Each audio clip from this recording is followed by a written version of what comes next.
Apto para todo público.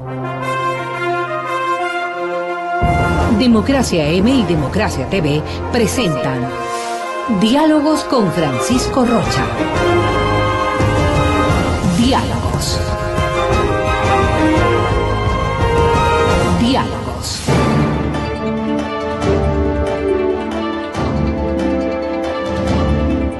Buenas tardes, amigos. Estamos iniciando un poquito tarde porque es mi culpa. El doctor Montúfar estaba ya aquí. El tema de trasladarse de Cumbayá, de la universidad acá, cada vez se vuelve un poco más difícil, no un poco, más difícil, para no hablar gramaticalmente correcto, digamos así. Queremos saludar al señor doctor César Montúfar, dirigente político, pero sobre todo, más allá de dirigente político, que ese esfuerzo siempre se le ha reconocido, esta que es su pasión, que es la cátedra y la investigación. Ahora nos va a presentar este libro que es El argumento correísta. César Montúfar aquí, por lo que he podido leer algunas notas, descubre de cómo se estructura estos 10 años y cuál es el argumento para mantener 10 años y posiblemente, no sabemos, 4 años más. Y si después de estos 4 el argumento sigue siendo el mismo, claro, podrían ser muchos años más. Doctor Montúfar, bienvenido, buenas tardes. Muchas gracias, Francisco. Pese a la actividad política, ya le voy a preguntar de la campaña, no ha dejado de investigar y de, sobre todo, sostener las tesis con las que a muchos medios nos ayuda, además a reflexionar permanentemente. De eso también ha hecho una militancia. El argumento correísta, ¿cómo logramos entrarnos en ese argumento? Ya no de Alianza País, sino del correísmo. Ya no es un tema de otra cosa, sino del presidente Correa y sus alrededores. Bienvenido, buenas tardes. Sí, muchas gracias, Francisco. Un gusto poder conversar contigo en esta tarde y, bueno, conversar también de algunas ideas. Tal vez, si me permites un poco explicar este libro. Este libro es un libro no tanto en el que habla Correa, sino en el que hablan las personas sobre el liderazgo de Correa. Lo que hice fue basarme en un conjunto de entrevistas, entrevistas a ciudadanos y también entrevistas a comunicadores. Y de ahí ir armando hilvanar, digamos, lo que podría ser una visión que está hecha y que está desarrollada en la conversación de las personas sobre el liderazgo de Rafael Correa. En realidad es un libro sobre liderazgo político, o más sobre cómo las personas conversan o cómo piensan el liderazgo político, tomando como caso, sin duda, el liderazgo político más importante que ha tenido el Ecuador en los últimos 25 años. ¿Será, en los últimos 20, será más importante que Velasco Ibarra, por ejemplo, para decir que el siglo XXI iniciamos con un dirigente con tal fuerza como Velasco? ¿Podrá ser o no? No sé, lo que pasa es que son liderazgos distintos, ¿no? Velasco era un líder, me parece a mí, hecho en la radio, hecho en el discurso, hecho en la retórica del gran discurso de masas. Pero además con una profundidad. Sí, con una profundidad distinta al discurso distinta, actual. Yo creo que Correa también tiene su profundidad, digamos, ¿no? Pero digamos que es un tipo de líder, Velasco Ibarra, que se fragua en un medio de comunicación como la radio. La radio y la balcón, palabra, ¿no? Dadme un balcón y ser presidente, es, digamos, la frase que caracteriza el liderazgo de Velasco Ibarra. Y la radio es un formato distinto al formato de la televisión. Correa es un líder mediático, es un líder que no se forja en la radio. Si bien la radio evidentemente profundiza, digamos, consolida su liderazgo, su presencia. Yo aquí sostengo que Correa es sobre todo es un personaje de televisión, es un personaje mediático. Incluso en el libro hago un análisis de una de las publicidades, de los spots de publicidad para televisión que se desarrolló para la campaña del 2013. No sé si algunos oyentes lo recuerdan, quizá. Allí hay un desarrollo en ese spot de publicidad en el que está Correa dando un discurso a la nación y aparece el monitor de televisión y el comercial es ese mismo discurso, ese mismo monitor en diferentes circunstancias de la vida cotidiana de la gente. Yeah. Entonces aparece una señora mirando, con su hijo mirando el spot, aparece en un dispensario médico en el monitor de la sala de espera, por ejemplo. Otro aparece en una tienda donde la gente está repartiendo, tomando cerveza. Es decir, es el personaje de televisión irradiando a la vida diaria y creando realidad Ya. en la vida diaria, porque eso es lo interesante en ese spot.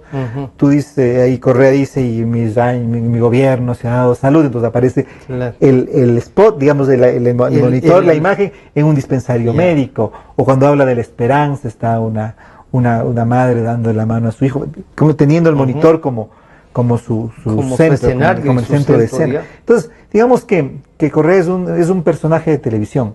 Y un poco la trama, podríamos trama, digamos, decir.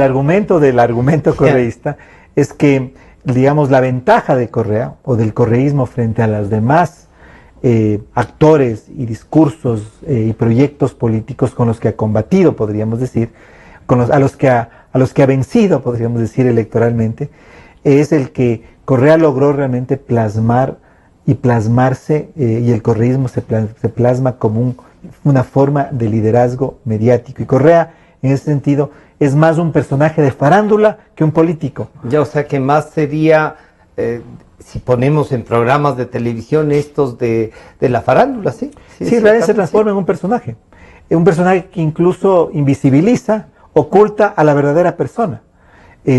Correa logra, digamos, y ese es, digamos, el principal logro, por decirlo de otra manera, de la misma manera, de la estrategia de comunicación del gobierno, es que hace del presidente un personaje, y un personaje mediático, un personaje de farándula, lo cual, digamos, corresponde con lo que otros líderes políticos latinoamericanos contemporáneos, no ecuatorianos, pero contemporáneos, sí, como por ejemplo Peña Nieto, por ejemplo, de otras diferentes ideologías, sí, el mismo Chávez, el mismo Uribe, lograron constituir. Quizá el paradigma... Es la utilización de la televisión en el momento de mayor desarrollo. Claro, quizá el paradigma de lo que es un personaje mediático político es Berlusconi, que además era dueño de una gran cadena de televisión en Italia.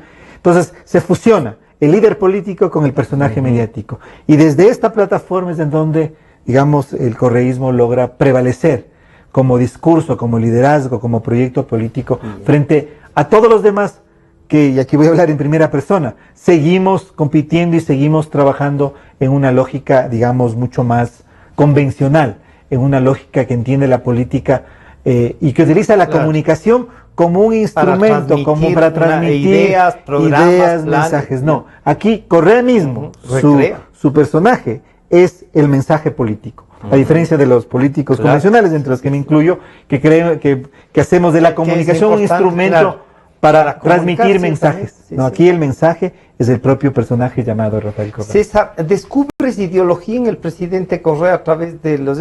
Voy a preguntarte de algunos comunicadores que veo que son muy cercanos al gobierno. Sí. Pero y tú, así, en medio de toda esta investigación, este diálogo con la gente, con los comunicadores, ¿descubres que el presidente tiene una ideología? A ver, como te decía, los personajes mediáticos o los liderazgos mediatizados o más mediatizados, como dice la literatura, pueden provenir de cualquier ideología. El mismo Uribe es posiblemente el caso más cercano a Correa pero desde otro argumento discursivo. Desde otra ideología, desde otro punto de vista. Desde ¿Y entre Uribe y Correa encuentras alguna similitud? Como personajes, en el tema, como personajes mediáticos son muy parecidos. Hay más parecido desde esta perspectiva, no ideológica, no doctrinaria, entre Uribe y Correa, que lo que podríamos decir entre Correa y Lula, por ejemplo, ¿no? El Lula es en cambio un líder político que se hace transformado en personaje. No, él es un líder político que se hace desde la lucha sindical. Él es un activista sindical, es un secretario general, dirigente sindical que se transforma en político, que es un poco el formato de la política tradicional, digamos, ¿no es cierto? Pero que también a los medios le dan, o él, para la lucha llega a través de una cadena de medios, con mensajes, una construcción, pero ahí ya tenían un producto elaborado que era consecuencia de... Claro, o por ejemplo Kirchner, que es parte de una maquinaria partidaria que se hace político desde la política local y después salta a la escena nacional. En cambio, Correa está sobre la nada, está solamente desde la televisión. El correísmo no tiene base social. Correa no es, digamos, un líder sindical que se transforma. Ni siquiera es un activista de izquierda. Correa, digamos, surge desde un periodo muy corto de gestión además, pública, en donde gana enorme notoriedad, en que los medios le transforman precisamente en el germen de ese personaje que después él desde el gobierno va a construir, desde esa política de comunicación. Entonces, desde esta perspectiva, no estoy topando el tema desde una perspectiva ideológica, quizá más parecido hay entre Correa y Peña Nieto, por ejemplo, que es un caso ya quizá extremo en la política latinoamericana actual, que entre Correa y, digamos, un Kirchner o un Lula, que son personajes, digamos, políticos que se hacen desde una carrera mucho más convencional, desde la maquinaria partidaria del peronismo Kirchner o desde la lucha sindical y las estructuras y el Partido de los Trabajadores, que es el que propulsa a Lula hacia el poder. Entonces, pero quizá la característica más importante de los personajes mediáticos, de estos líderes mediáticos o más mediáticos, es que son como un cascarón. Que pueden digamos, emitir cualquier tipo de ideología. Hoy Correa puede, digamos, puede aparecer como un defensor de un tema y mañana puede ser porque se reconstruye desde el día siguiente otro. O reconstruye otro, digamos. Entonces, es una de las características. Son digamos, políticos en los que ellos mismos, su encarnación es el mensaje, no tanto lo que dicen. Entonces, lo que dicen, si bien es importante, es menos importante que su propia presencia como líderes. En la televisión. Claro, sí. César, ¿desde qué punto de vista, por ejemplo, gente como Hernán Reyes, con formación académica, claro, a los que yo siempre digo, ¿no? Gente a la que uno ha tratado y guarda mucha consideración, pero que no termina entendiendo cómo es capaz de respaldar 10 años a esto? A ver, lo que pasa es que ahí yo hice una entrevista, o sea, yo, digamos, a los entrevistados los, digamos, clasifiqué desde sus distintas posiciones. Me interesaba mucho, por ejemplo, comunicadores que tuvieran una perspectiva académica, pero afinidad al gobierno. Y ahí, por ejemplo, creo que hice entrevistas, creo que la entrevista de Hernán Reyes me sirvió mucho. Además, yo con él soy compañero de universidad, claro, entonces tengo una amistad y una relación, digamos, académica, profesional. Yo siempre planteé el tema de él porque si alguien en la academia, yo he tenido un gran respeto, debo decirlo así, era Hernán, pero hasta ahora no encuentro una respuesta de cómo se puede respaldar un proceso como esto de los yo digamos, en el libro no me meto mucho a eso, sino más bien un poco a desentrañar esa visión, a desentrañar la visión que tiene respecto al correísmo. Y yo creo que es una visión que tiene mucha sustancia, que tiene mucho valor. Yo discrepo con ella, pero que tiene mucho valor. Pero un asunto interesante que me llama la atención al hacer este libro es cómo el discurso, el argumento sobre el liderazgo de Correa, de los correístas, por decirlo de alguna manera, más allá de lo que uno convencionalmente desde las posturas de oposición puede señalar e incluso descalificar, es mucho más rico de lo que uno piensa. Tiene muchísimas descubres cosas, muchísimos matices, muchísimas visiones, una enorme riqueza. Por eso es que quizá uno de los objetivos de este libro un poco es tratar de desmistificar, de ir más allá, pero ampliar por qué se dio esto. Claro, de esa idea de que en realidad estamos ante un dilema entre borregos, como generalmente personas que aceptan acríticamente muchas cosas, o sufridores, o perdedores, que es la otra perspectiva.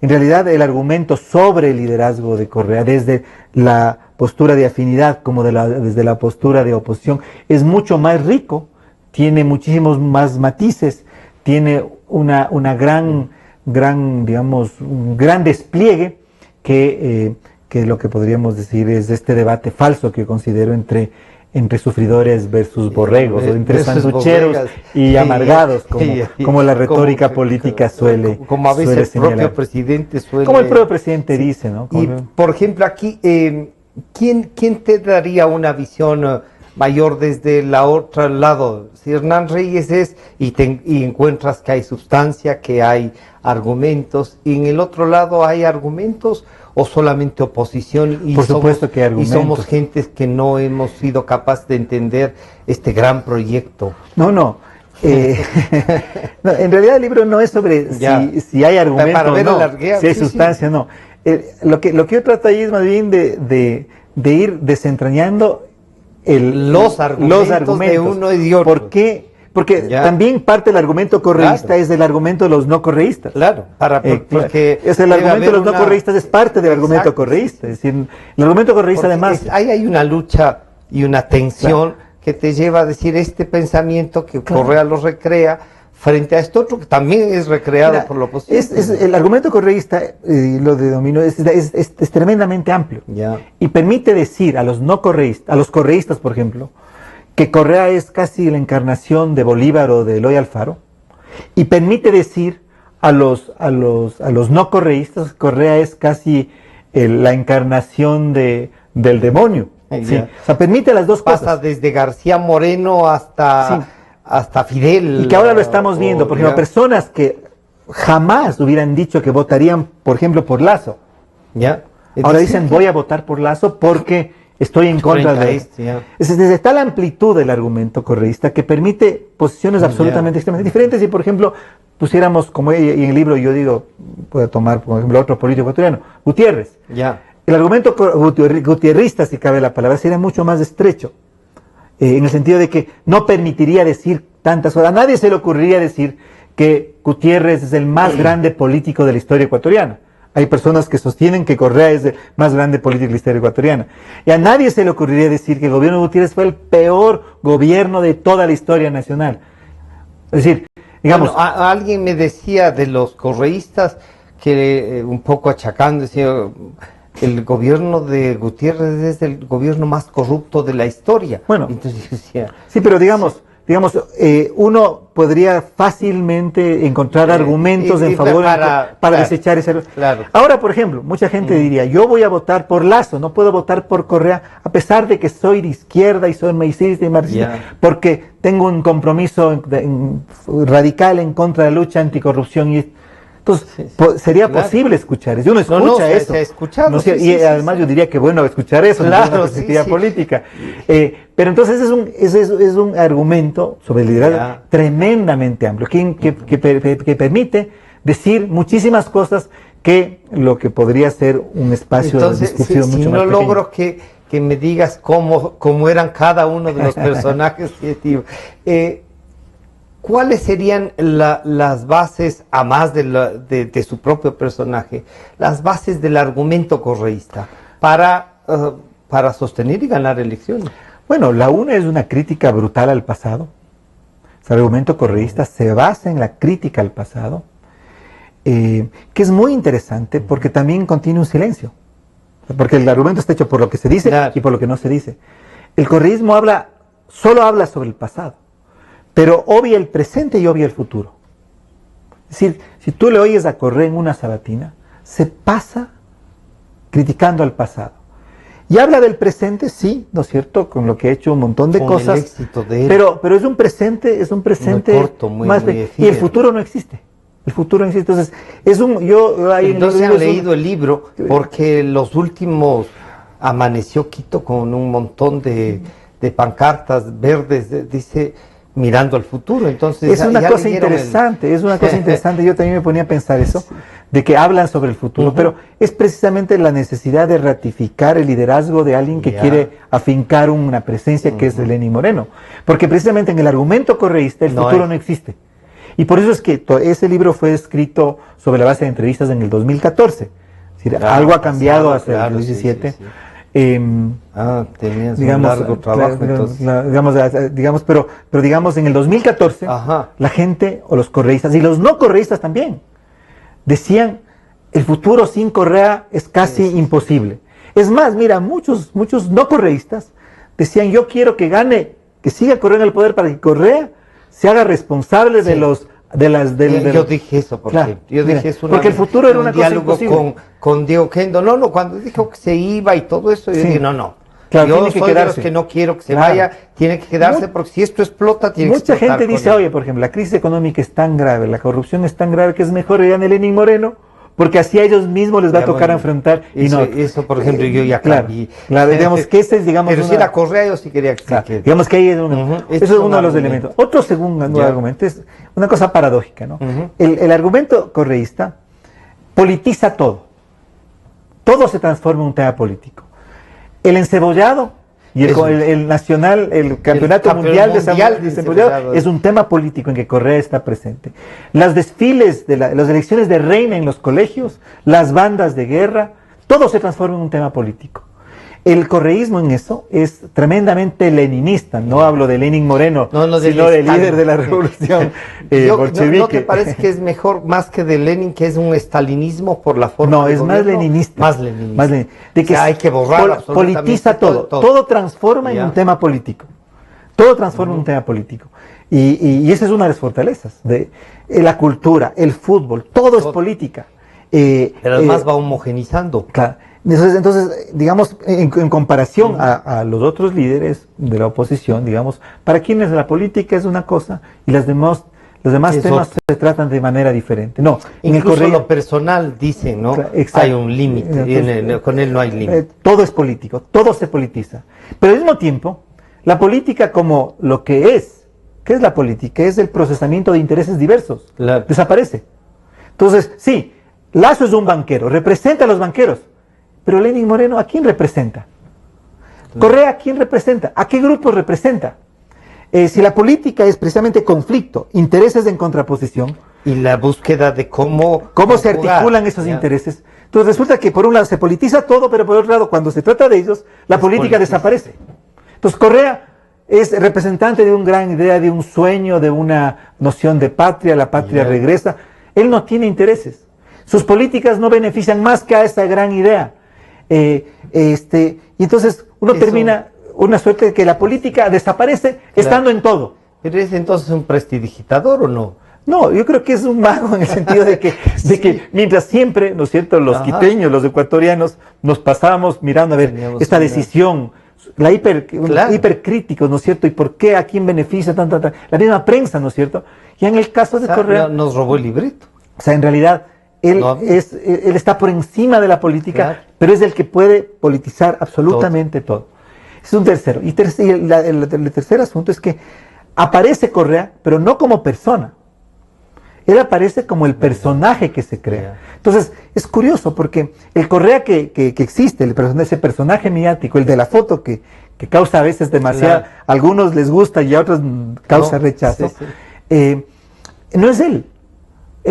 Porque si Es tú lo creado. es lo creado. Claro, Entonces, cuando ves porque si tú ves alguna- esa foto, que es una foto de un Sí. afiche que salió para la Bueno, está consulta joven, popular del sí, sí, 2011. sí, está bastante joven Claro, aquí. Para claro, pero ese es el Correa que tenemos en Ya. mente. No es el Correa que uno le mira a veces ya inflado, gordo, envejecido, Sí, envejecido, muy distinto sí, sí, a sí, esa, a ese que es el Claro, personaje. que es además con su firma y Exactamente. Está dentro, ¿no? Entonces, tiene, digamos, entonces el liderazgo, digamos, del argumento correísta tiene estas tres ejes, ¿no? Como te decía, una dimensión temporal en que el futuro no existe, Ya. una segunda que es esta idea de que todo es político, pero al mismo tiempo, cuando se trata de ellos, la política desaparece, ¿sí? Y tercero, el que hay un personaje, pero Que va ese más allá personaje del mismo presidente.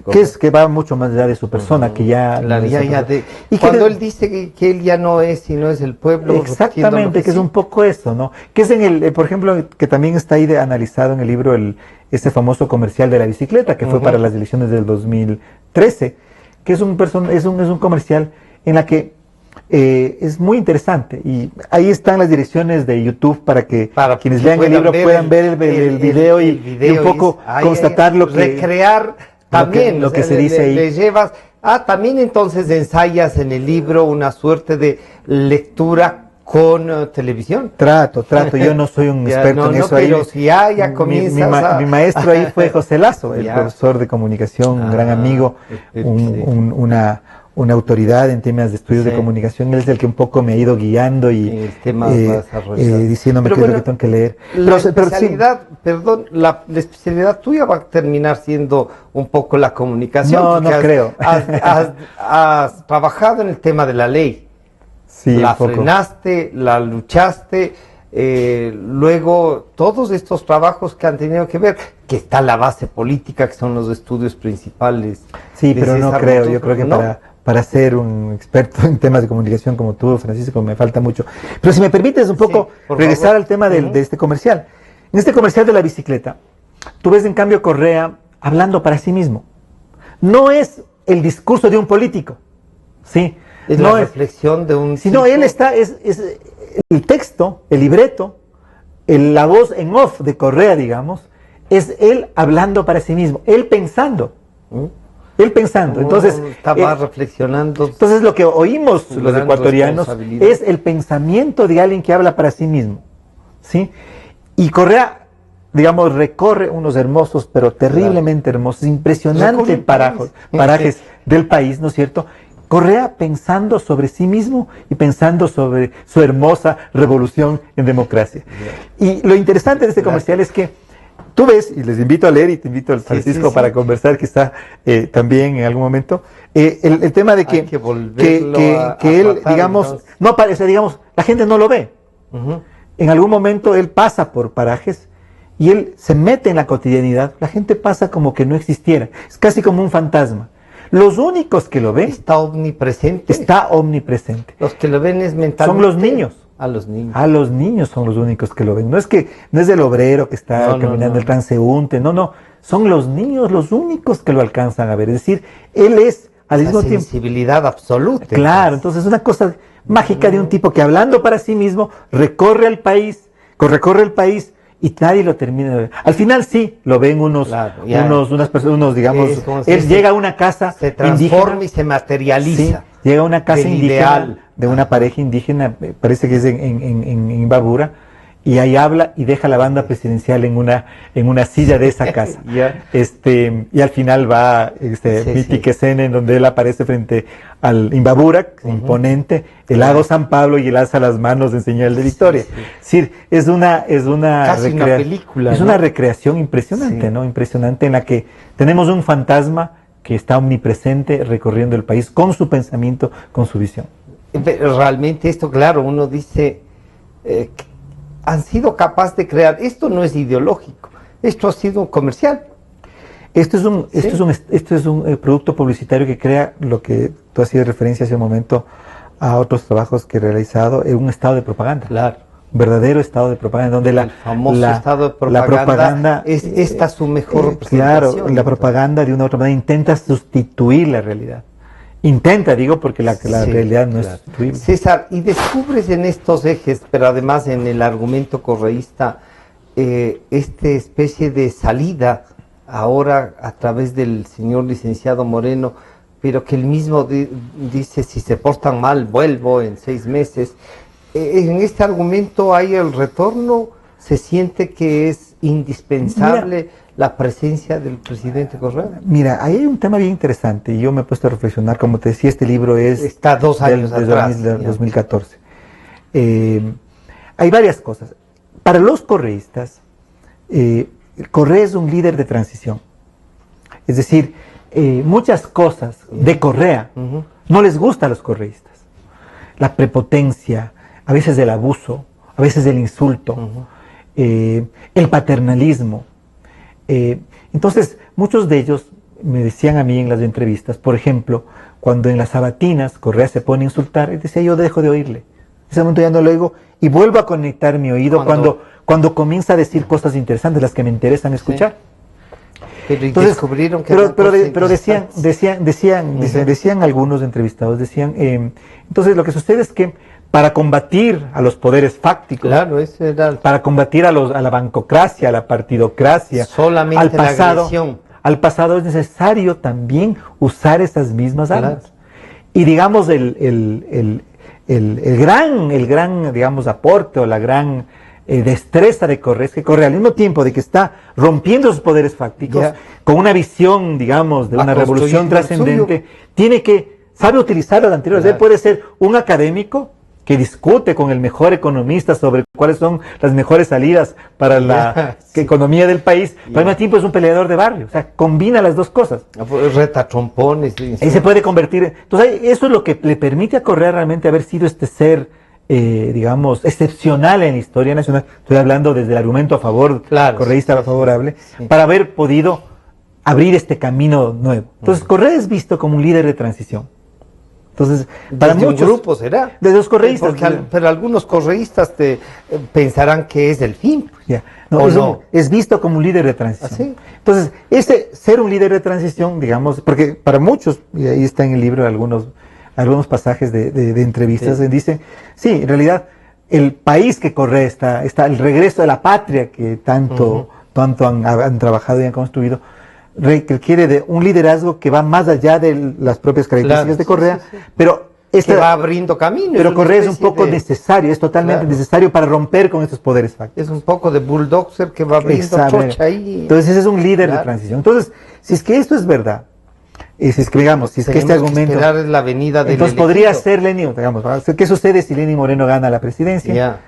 ¿Y qué sucede si Lenín Moreno no puede gobernar? ¿No es cierto? No puede gobernar por mil razones. Cosa que, claro, que es muy posible, ¿no es cierto? Sí. Entonces ahí a lo mejor opera el argumento para decir, no, Correa tiene que regresar, porque las condiciones no estaban dadas para que un líder que dialogue, un líder que no tenga estos niveles de agresividad, etcétera, etcétera, pueda ser el que tome la antorcha de esta luminosa revolución que ha sido la Revolución Ciudadana. Entonces, claro, ahí, claro, César, ahí uno se pone a pensar y dice, pero está demasiado elaborado el argumento correísta, que no deja sino de ser un guión, en donde encuentras al personaje, este personaje se transforma, que se vuelve etéreo a veces, que se materializa, pero desaparece el país. Claro, o sea, aquí yo no hago un análisis de las consecuencias de lo que eso significaría, pero yo estoy hablando solo sobre esta narrativa, de este argumento. Pero ya te pregunto a ti como investigador, ahí ¿encuentras al país en medio de los dos argumentos? Es que yo creería que en realidad lo que puede ocurrir en este tipo de regímenes, ¿no?, es que el régimen correísta colapse, es decir, la salida del correísmo sea por un colapso, por una implosión, digamos, causada por crisis económica, presión internacional, presión nacional, corrupción interna. Es decir, es posible que este tipo de regímenes, como el fujimorismo, ¿no? Claro. En eso se diría, podría pasar eso. Entonces, pero en el argumento no se ve la implosión. Para el argumento, el desarrollo de cómo va el discurso del personaje. Mira que este libro, como te digo, es de 2014. Del 2014 apareció un nuevo eslogan. Un nuevo eslogan, que es el país ya cambió. Como el país ya cambió, estamos listos para un liderazgo que sea distinto. Sería un poco en esa línea. Y esto de el venimos por más era la continuación. Claro, venimos por más de este cambio, ¿no es cierto? Sí. Pero el país ya cambió, ya no es el país de antes. Como el país ya no es de antes, es posible entonces un líder como Lenín Moreno, que supuestamente representa o presenta características, rasgos de personalidad. Dice, uno no lo ve a Lenín Moreno peleando como es Correa, un peleador, pues, o sea, uno entiende que Lenín Moreno, esta es la imagen que se nos ha vendido, la imagen igualmente mediática que se nos ha vendido, es una persona conciliadora, pluralista, que respeta a otros, que no está incluso de acuerdo con muchos de los excesos, por decir, de la es lo que con la mano abierta. Así no se nos ha vendido. Entonces, pero si tú ves, de 2014 acá apareció esta nueva, que es un poco una preparación, una preparación a este otro momento, con un otro liderazgo distinto a este liderazgo de líder de transición que es Correa. Y ahora, del argumento de la oposición, de los no correístas, ¿cuál es para haberse dejado entonces embaucar en esta película sin haber podido reaccionar? ¿Será el estado de propaganda que se sobrepuso a todo, o la comodidad de un sector de la oposición que tiene recursos, que podría ser que no le interesa disputar el poder. No, yo creo que es, desde esta perspectiva, el hecho de que los sectores de oposición no hemos comprendido esta dimensión comunicacional determinante, o sea, este papel determinante de la comunicación en la configuración de la política.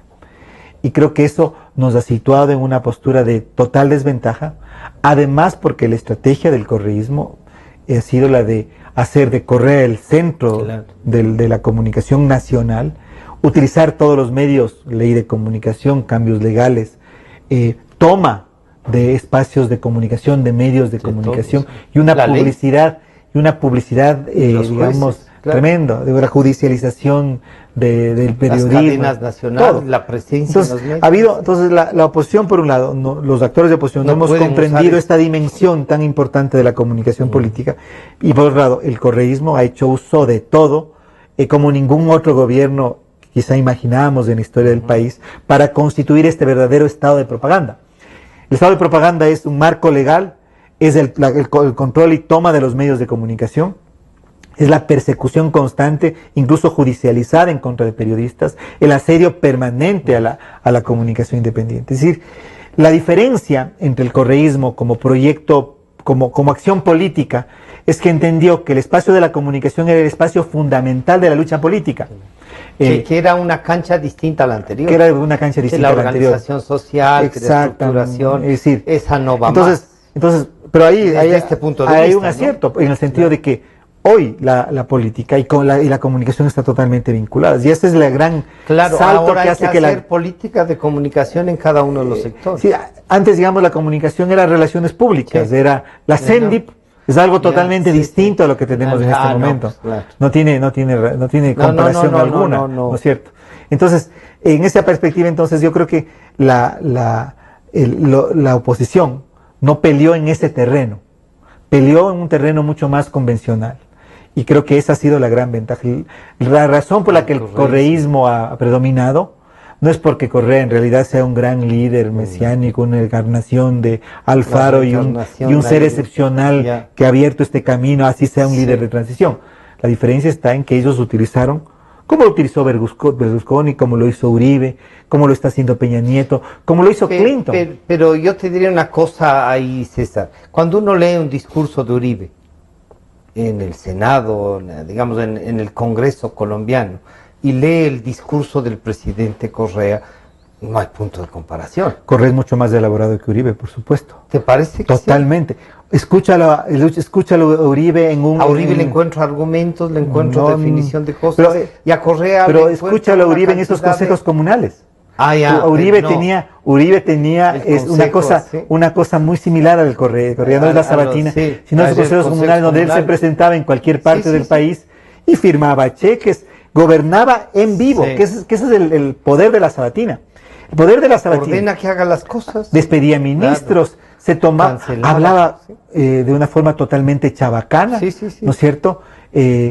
Correa, mira, hace eso y también se da un discurso para recibir un honoris causa. No quiero yo soy un político de oposición, estoy totalmente en desacuerdo con el contenido pero él tiene esa versatilidad. Ya me comienzo a preocupar cuando le encuentras a Correa, que es capaz de que en el doctor honoris causa dejar sustancia. Sinceramente no lo encuentro. Claro, pero lo que te digo es que, a lo que voy es a que, en realidad, como tú dijiste hace un momento, es parte de una misma película. Es parte de una misma película, en donde este personaje es capaz de cumplir diferentes roles. Tiene que actuar en el rol que le pongan. Que es igual a Uribe. Entonces, y yo te diría que incluso con mucha más sofisticación. Porque el aparato de comunicación, en Colombia no se creó un estado de propaganda. Tenemos un líder mediático que gobierna desde la televisión, digamos, que para gobernar y hace oposición desde ahí. Digamos, y dejó su presidente desde ahí. ¿Tú te acuerdas un poco que cuando Maguad era presidente y fue Jaime Durán secretario de la administración, Jaime Durán dijo una frase que me parece que es la que resume este fenómeno que se intentó aplicar en el caso de Maguad, pero que falló, que era el gobernar es comunicar. ¿Recuerdas que esa fue la gran frase de Jaime Durán en esa época, ¿no? Gobernar es comunicar. Que no importa lo que digan los otros, más cuanto lo que tengas que decir en los medios, ¿no? Para Correa, gobernar es comunicar. Para Correa y para Uribe y para este tipo de políticos mediáticos, de personajes mediáticos, el gobierno es la comunicación. Por lo tanto, por eso es que es tan central la sabatina para el correísmo como estado de propaganda. Porque en la sabatina, lo que nosotros vemos, nadie escucha nadie escucha ni ve la sabatina completamente. Ahí, sí, habrá algunos así, digamos, muy raros.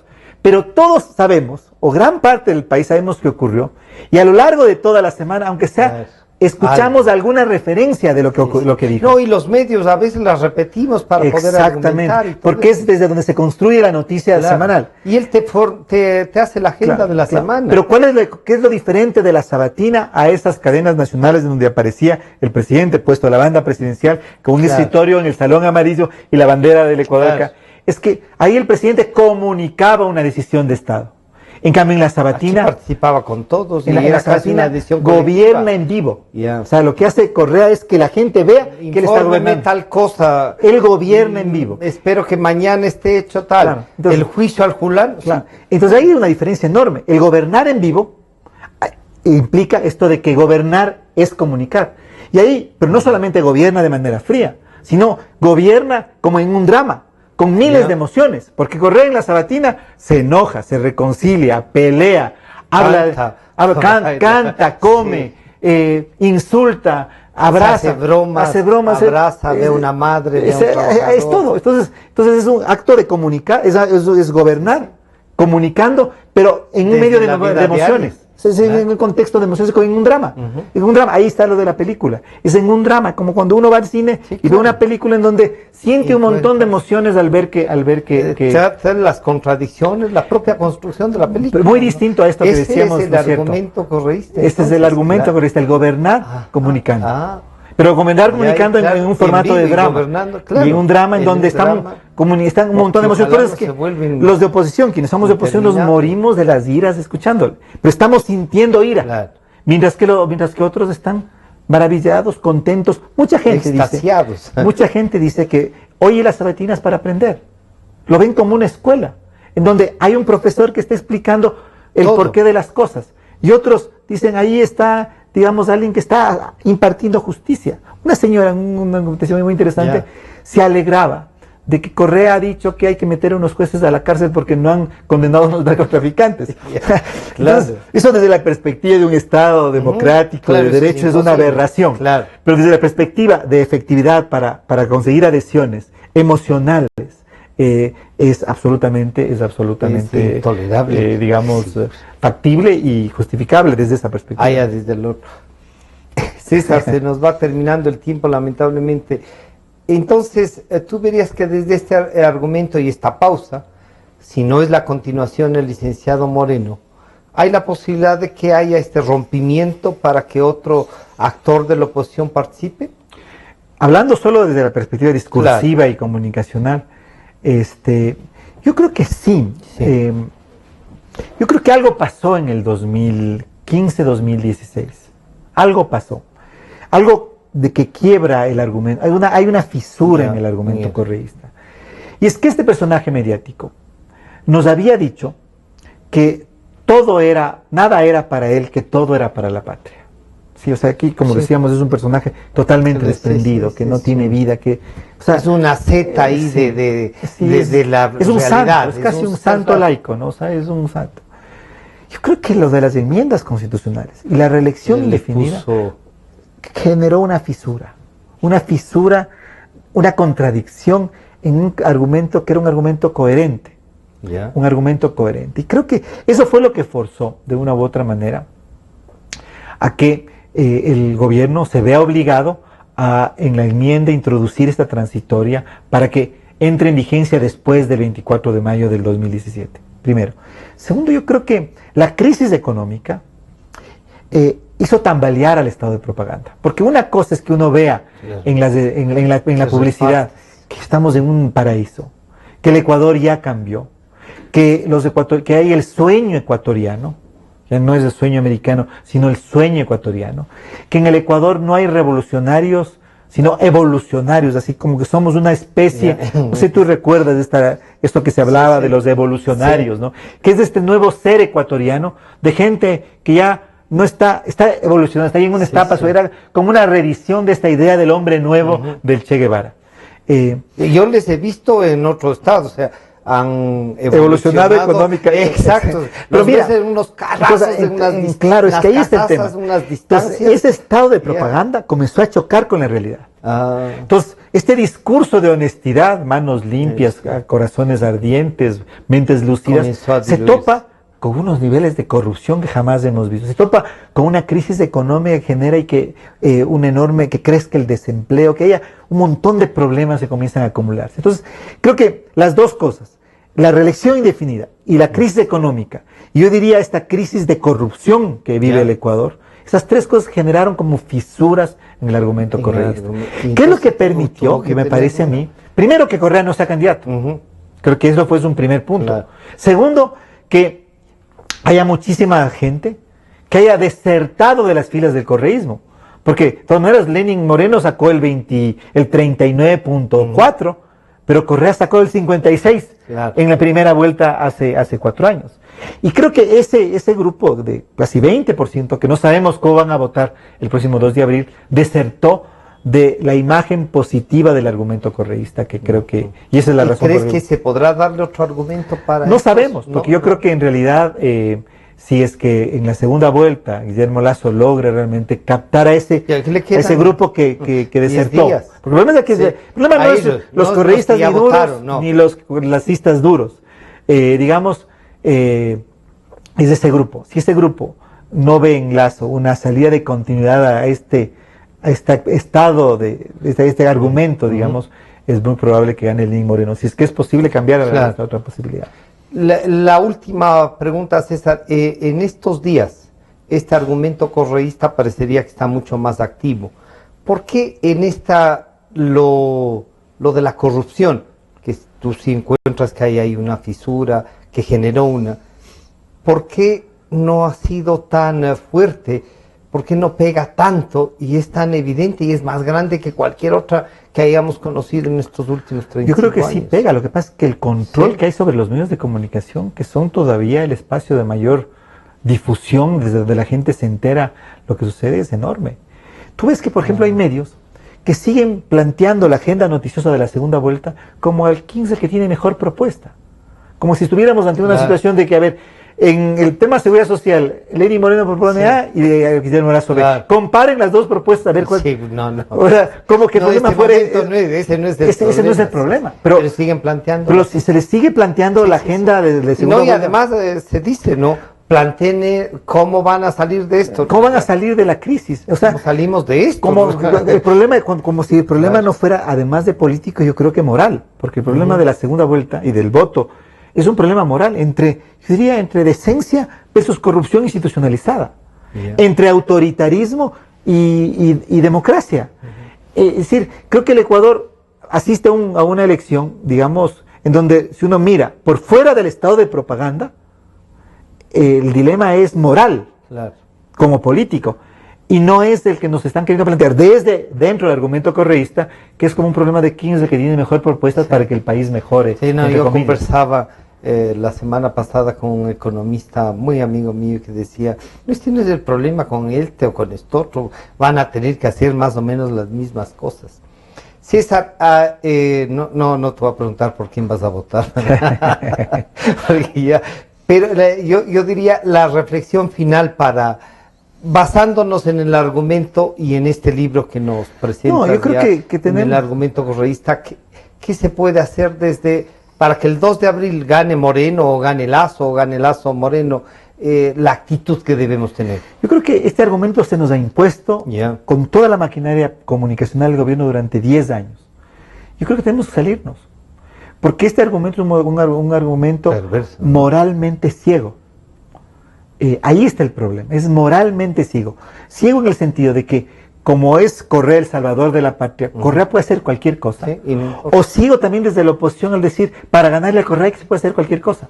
Es decir, el problema del argumento correísta, que contiene también, como decíamos en el momento, el argumento de la oposición, es que son moralmente ciegos. Y no se puede en el mundo contemporáneo separar la ética y la moral de la política. Ahí está el verdadero problema. No es un problema de que únicamente para el correísmo todo vale. Es también que para la oposición todo vale. Yo no creo, por supuesto, no creo que sea la posición de Guillermo Lasso. Yo creo que en la postura de Guillermo Lasso hay una profunda perspectiva ética de la política. Pero creo que desde la oposición tampoco podemos caer en ese punto. Gracias, César, por acompañarnos. Gracias. Este es el libro, El argumento correísta, está ahí a disposición, lo pueden encontrar. ¿En qué librerías? En Mr. Books he visto que se está vendiendo, no sé si hay en algún otro. En Mr. Books, posiblemente en otros. La Universidad Andina también, porque si bien es un sello de Paradiso Editores, tiene el sello de la Universidad Andina también, se lo puede ver, creo que nos ayudará a entender, pero además nos puede ayudar a salir de esto que nos ha dicho César, que es un argumento donde la ceguera puede estar demasiado tiempo presente. Muchas gracias César por acompañarnos. Nos estamos encontrando el día de mañana, que estará en cambio otro libro sobre las Fuerzas Armadas, el señor coronel Alberto Molina Flores. Hasta mañana.